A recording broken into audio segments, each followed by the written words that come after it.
Hey everyone, Stacks here. Welcome to the channel, and today I'm checking out Powers of X number 2. Now, if you are not caught up on House of X and Power of X, I highly recommend you go check out my other videos on these so that we're all on the same page going forward. And the reason that is in House of X 2, Jonathan Hickman really shifted the X-Men landscape, and he did that via Moira MacTaggert. And while House of X focused on the retcon, Powers of X seems like it's focused on moving the timeline forward. Now, these are interesting books to review, so what I decided I'm going to do is I'm going to save most of the white pages until the end and try to discuss them all at once. I may have to drop in on one or two of them just because the story doesn't make sense if you don't have all of it, but I'm going to do my best to tie this all together as seamlessly as possible.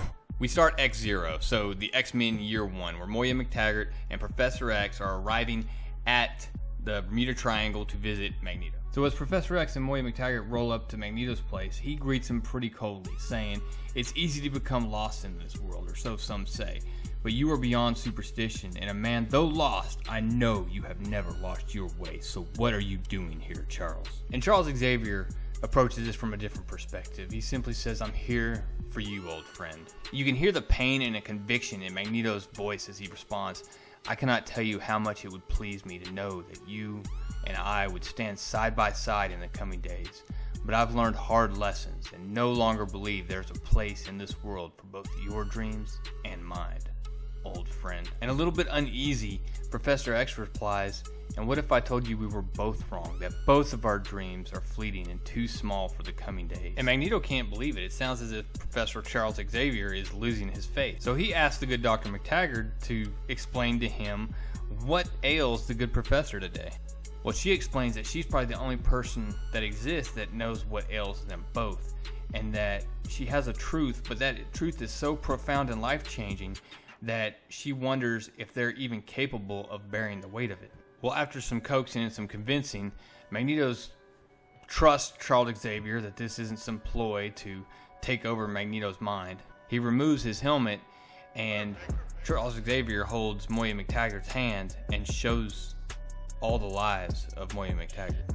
And in that moment, all the fighting, everything that Magneto's done to try to save mutant kind, and everything leading to failure rushes into his mind, and he just drops to a knee and very quietly asks, "You're a mutant, and all those lives, was it real?" And as Magneto recovers, he asks, "Why would you show me all that? Why would you show me the failures, all the great failures?" And Professor X tells him, "Because apart we always lose. We believe it's only together that you and I, that all our people can survive." But even after this, Magneto still isn't convinced. He tells him, "Charles, you know better than this. I'm not interested in survival."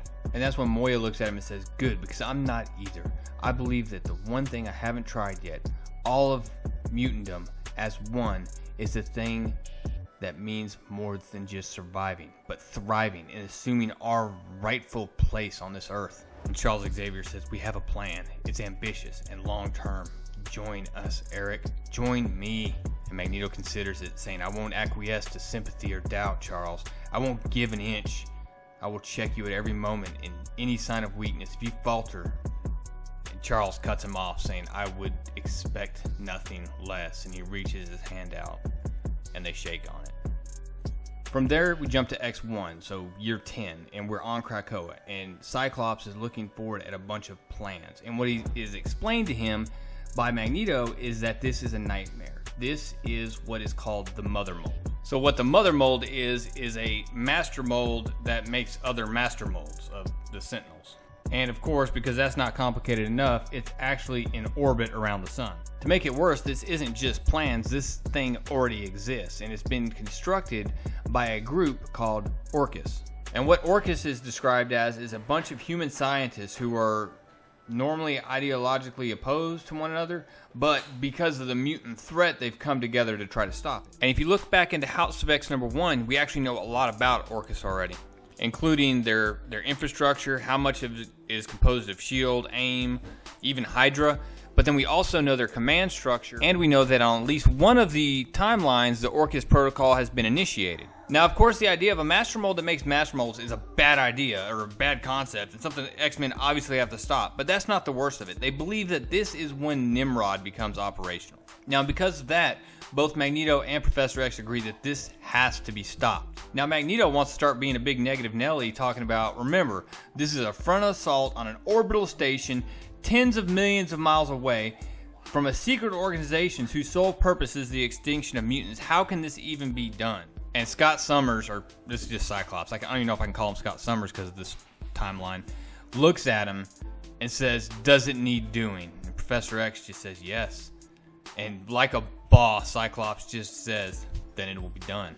From there we jump to where we were at the end of Powers of X. From there we jump to Asteroid K, and this is a direct continuation from Powers of X #1. Wolverine has brought the two Chimera class mutants who went on a mission to retrieve some piece of information to the old man.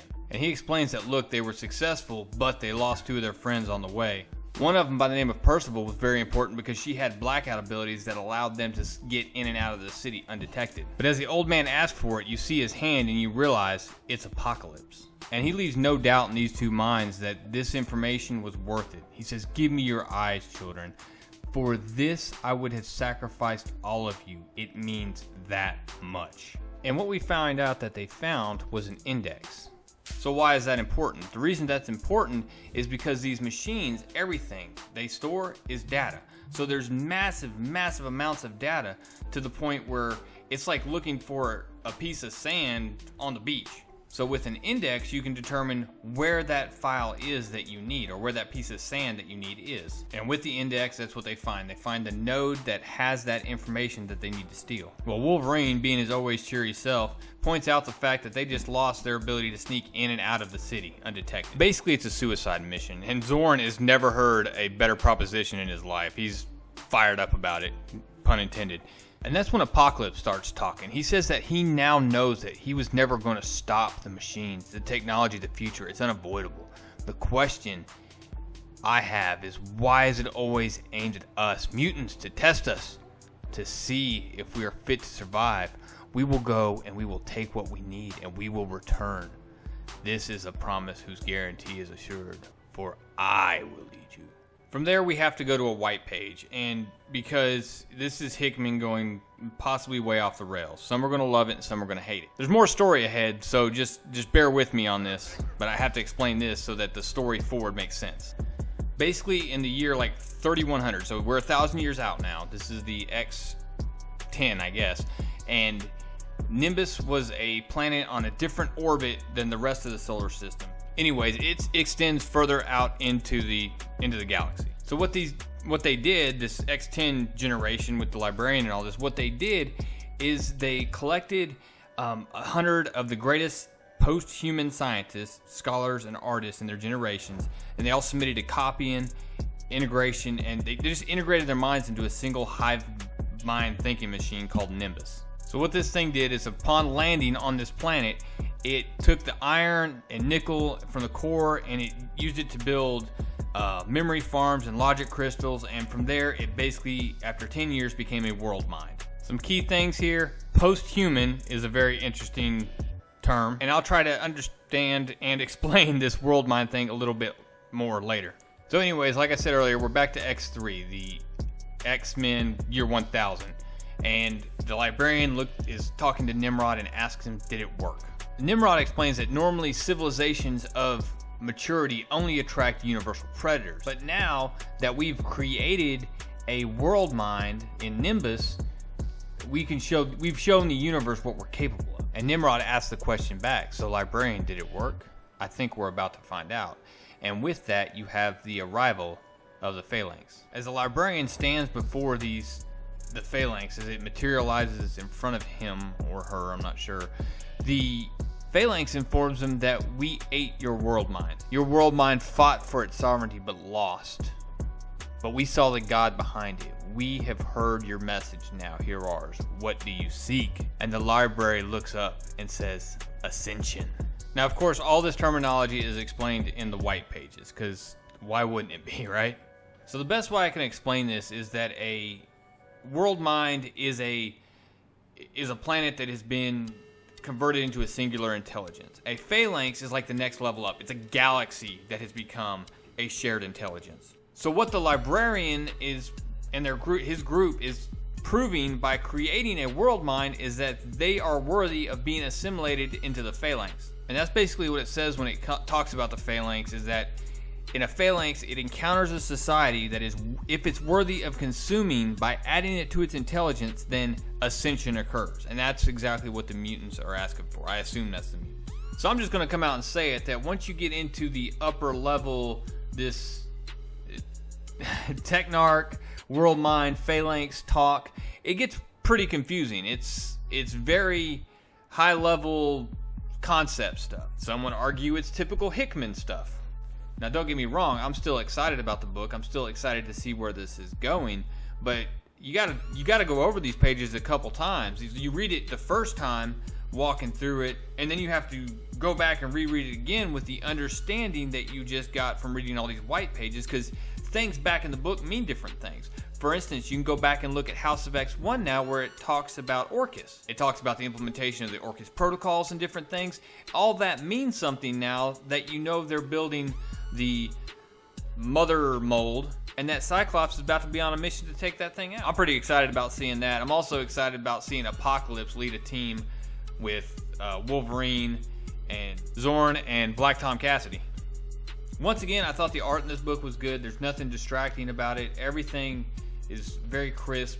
Looks really good. I love the way that Apocalypse looked in it. Magneto looked like an absolute boss. I really like the close-up of Cyclops with the "then it will be done." That right there was just like, that's awesome. I'm like, I don't even doubt it. He's going to do it. Whatever it was, it's getting done. But guys, that's all I got. Hey, I did a look at my analytics, and 90% of the people that watch this channel aren't subscribed. Guys, do me a huge favor and hit that subscribe button. It helps the channel grow, helps this video get seen by more people, and just grows the channel and grows the community. Of course, that helps down in the comments below. Want to hear you guys discuss this book. Where are we going with Powers of X?